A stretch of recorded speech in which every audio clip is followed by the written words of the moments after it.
Olá, meu irmão, minha irmã, que a graça e a paz do nosso Senhor e Salvador Jesus Cristo permaneçam com todos vocês, com todos nós, juntos mais uma vez para meditarmos na palavra de Deus, buscando a direção do Espírito Santo para compreender melhor o que Deus tem a falar conosco no dia de hoje.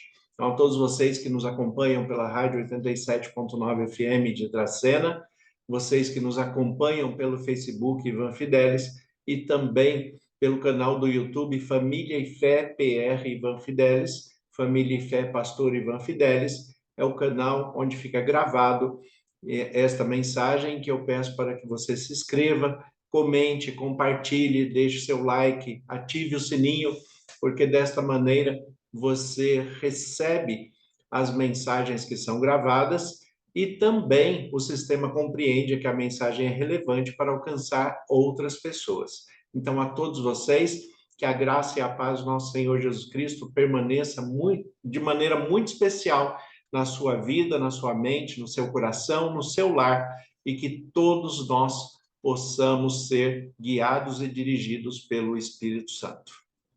Quando nós falamos a respeito de cristianismo, muitas pessoas pensam em religiosidade.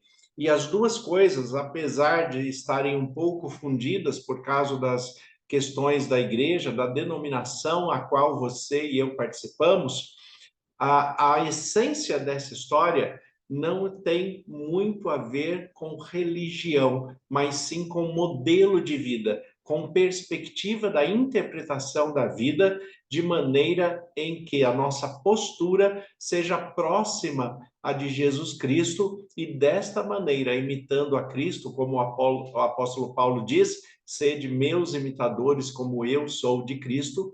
Então, desta maneira, imitando a Cristo Jesus, nós buscamos agradar a Deus.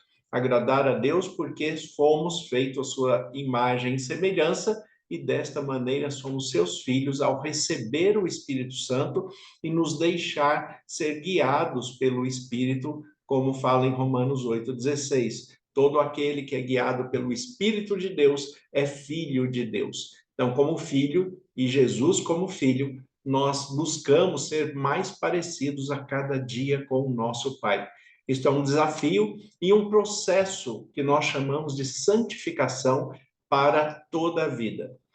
No diálogo entre Jesus e a samaritana, no poço, quando Jesus pede água para a samaritana e ali começa um diálogo, chega um momento em que a samaritana diz que ela não sabe definir o lugar de adoração. Se o lugar é no monte, se o lugar é na sinagoga, se o lugar é no templo, aonde é o lugar de adoração? Eu costumo dizer que a igreja em si não é lugar de adoração, porque adoração envolve escolha. E Jesus responde para a samaritana que chegaria um tempo em que a adoração não seria feita nem no monte, nem no templo, nem na sinagoga, mas aonde você está. Por quê? Porque Deus habita em você pelo Espírito Santo, ele não habita na igreja, ele não habita no templo, ele não habita numa sinagoga, e é isto que o texto de Atos, capítulo 17, está falando para a gente. Para ter um contexto melhor, Atos, capítulo 17, a partir do versículo 22, o texto ele diz assim, eu estou lendo na versão da Bíblia a mensagem, e o texto diz assim: Paulo pôs-se em pé no Areópago e discursou: é claro que vocês, atenienses, levam sua religião muito a sério. Eu, recém-chegado aqui, fiquei fascinado com a quantidade de santuários. Então, encontrei um deles com a inscrição ao Deus que ninguém conhece. Estou aqui para apresentar a vocês justamente esse Deus, para que possam adorá-lo com inteligência, sabendo com quem estão lidando. O Deus que fez o mundo e tudo o que nele está, o Senhor dos céus e da terra, não vive em santuários feitos por mãos humanas, nem precisa da humanidade, que a humanidade se desgaste por causa dele, como se ele não pudesse tomar conta de si mesmo. Ele fez as criaturas, e nenhuma criatura o fez. Observe a maneira que o apóstolo Paulo coloca esse texto. Primeiro, no início do versículo 22, fala que o apóstolo Paulo, ele pôs-se em pé no Areópago. O que é um Areópago? Quando nós encontramos essas palavras diferentes na Bíblia, é bom nós termos um dicionário ou buscarmos informação. Não deixe passar a palavra simplesmente sem que você compreenda, mas busque compreender todo o texto. O Areópago é um lugar onde os doutores das leis que julgavam as situações humanas, eles se colocavam a discursar ali, uma tribuna, onde eles se colocavam a discursar, e ali não poderia haver maldade, mentira, não poderia haver preconceitos, não poderia haver nada que levasse à injustiça e à inverdade dentro daquilo que estava sendo apresentado. Então, Paulo ele se posiciona neste lugar para falar com a sua atitude que o que ele está falando é absolutamente verdade. O que ele está dizendo está em conformidade com o Deus que ele serve, com o Deus soberano que criou todas as coisas. Então, o apóstolo Paulo ele se posiciona ali no Areópago e desta maneira ele fala: eu estou aqui para expressar uma verdade absoluta para vocês. Agora, quando Paulo expressa esta verdade, e esse é um grande exemplo para nós, que para você apresentar a verdade, você não precisa descredenciar ou diminuir a espiritualidade do outro, a religião do outro, a denominação do outro. Paulo não faz isso. Nenhum momento da Bíblia existe alguém que verdadeiramente segue a Cristo e segue a palavra de Deus que faça dessa maneira. Pelo contrário, no texto, o apóstolo Paulo, ele respeita muito a identidade religiosa, a identidade da maneira da expressão de fé daquela cultura. E quando ele coloca aqui no texto, é claro que vocês, atenienses, levam sua religião muito a sério. Aqui ele está elogiando aqueles que estão buscando a Deus em espírito e em verdade, mas é claro que precisam de uma orientação para encontrar o Deus verdadeiro. Mas, de qualquer maneira, o que eles fazem com sinceridade, fazem com seriedade, porque eles estão na sua mente, no seu coração, fazendo para Deus. E é isso que nós devemos compreender. Independente da sua denominação, do seu vínculo religioso, independente da sua maneira de expressar o cristianismo, dentro da palavra de Deus, nós temos que respeitar uns aos outros. Por quê? Porque enquanto cristãos, unidos pelo Espírito Santo, nós podemos ter pequenas diferenças de interpretações bíblicas, mas temos que ter em mente que somos cooperadores do Evangelho e não concorrentes do Evangelho. Nós devemos respeitar a diferença do outro em se adaptar na denominação A, B ou C. Nós temos que respeitar as diferenças de caráter e de personalidade de cada um. Nós temos que respeitar as diferenças de compreensão bíblica nas suas limitações humanas e naquilo que cada um pôde alcançar e conhecer. E é desta forma que as denominações têm estruturas diferentes e compreensões diferentes, mas todos estão fazendo tudo para Deus.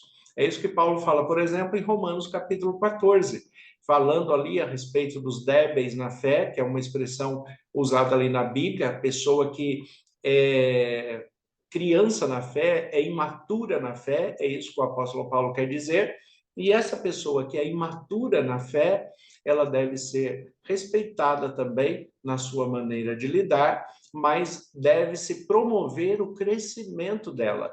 E ali Paulo, ele fala, usa o alimento como uma analogia, ele não está falando de alimento na verdade, ele só usa como uma analogia. E ele coloca que o débil na fé, ele come legumes, e aquele que tem mais conhecimento, aquele que mais conhece a palavra de Deus, sabe que ele pode comer algumas carnes que Deus aprova. Agora, a questão que Paulo coloca é: quem come carne, respeite quem come legumes, e quem come legumes, respeite a quem come carne. Então, o respeito, o amor, a identificação, o abraço, a cooperação, o acolhimento, isso deve ser a expressão do cristianismo que Deus espera que nós vivamos, independente dessas pequenas coisas, porque o que nós temos que ter, de fato, em Cristo Jesus, pelo Espírito Santo, são os frutos do Espírito.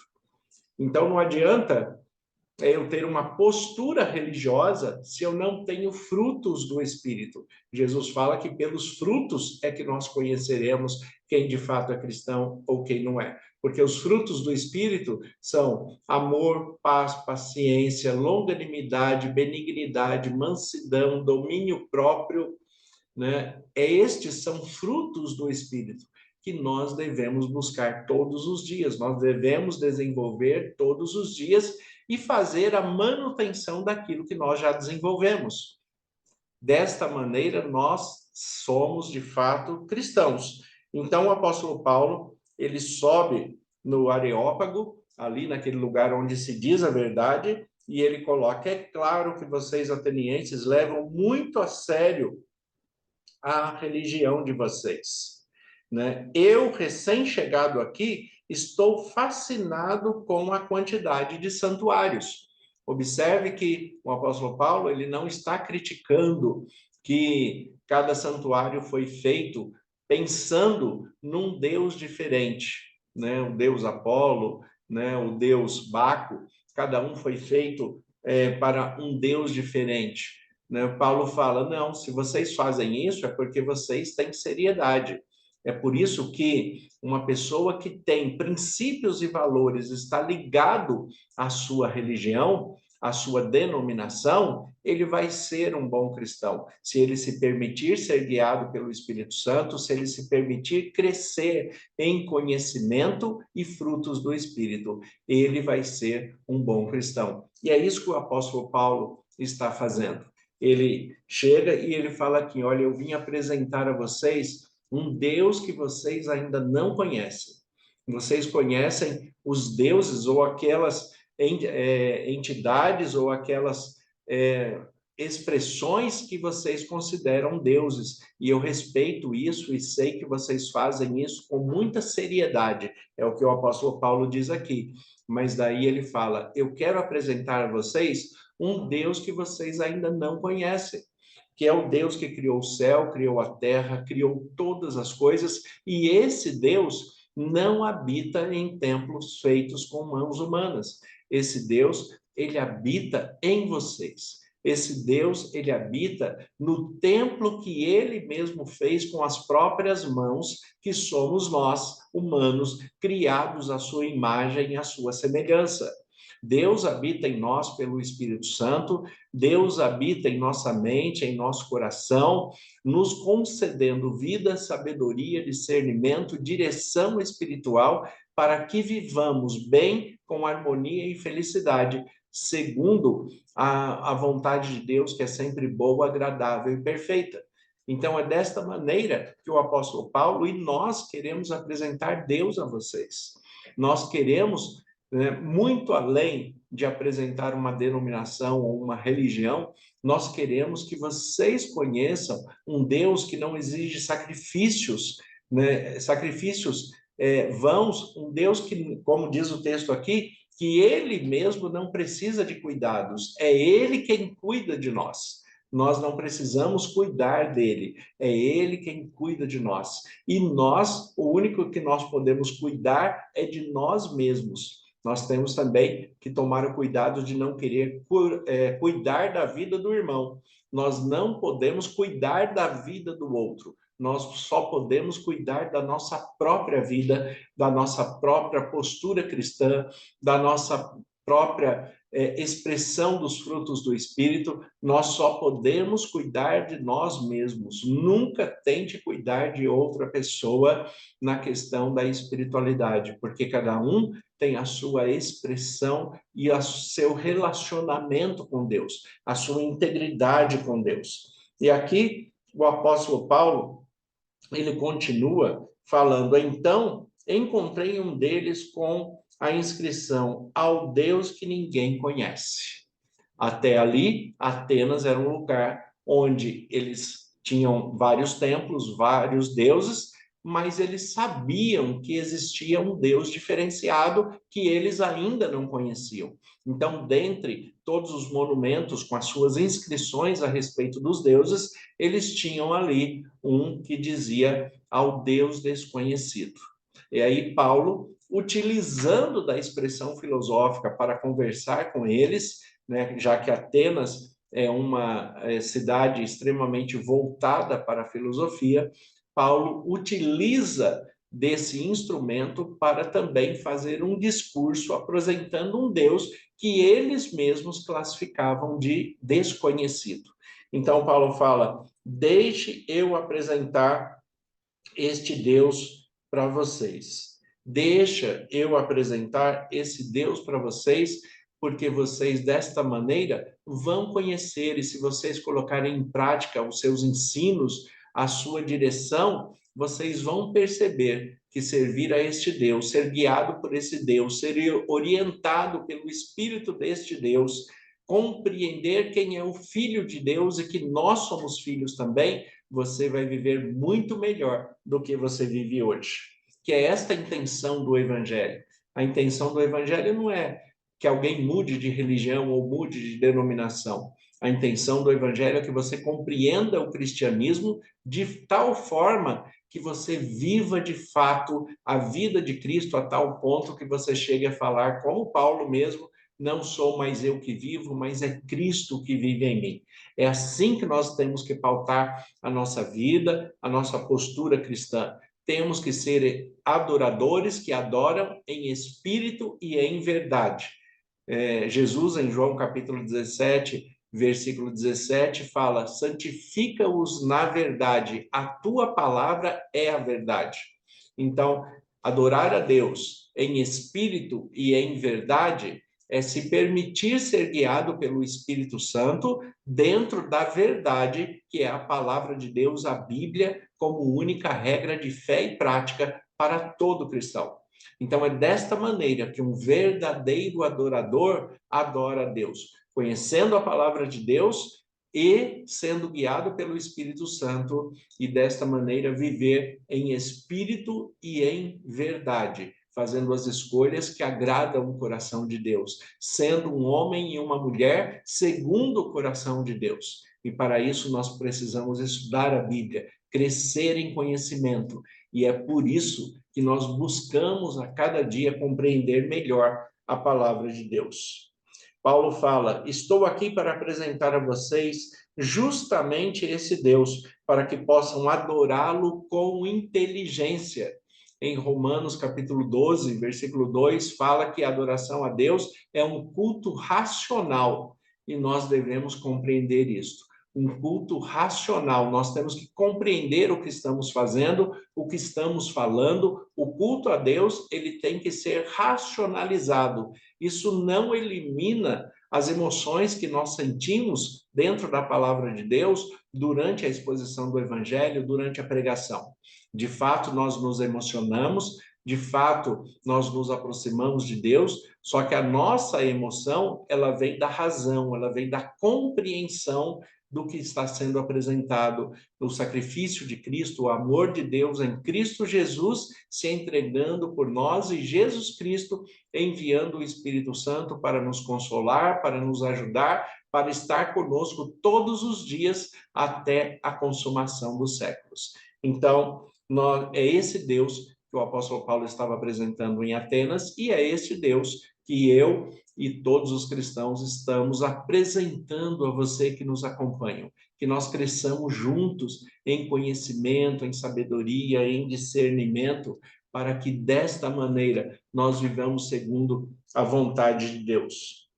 A sequência do texto diz: o Deus que fez o mundo e tudo o que nele existe, sendo ele o Senhor do céu e da terra, não habita em santuários feitos por mãos humanas. É o versículo 24 do capítulo 17 de Atos.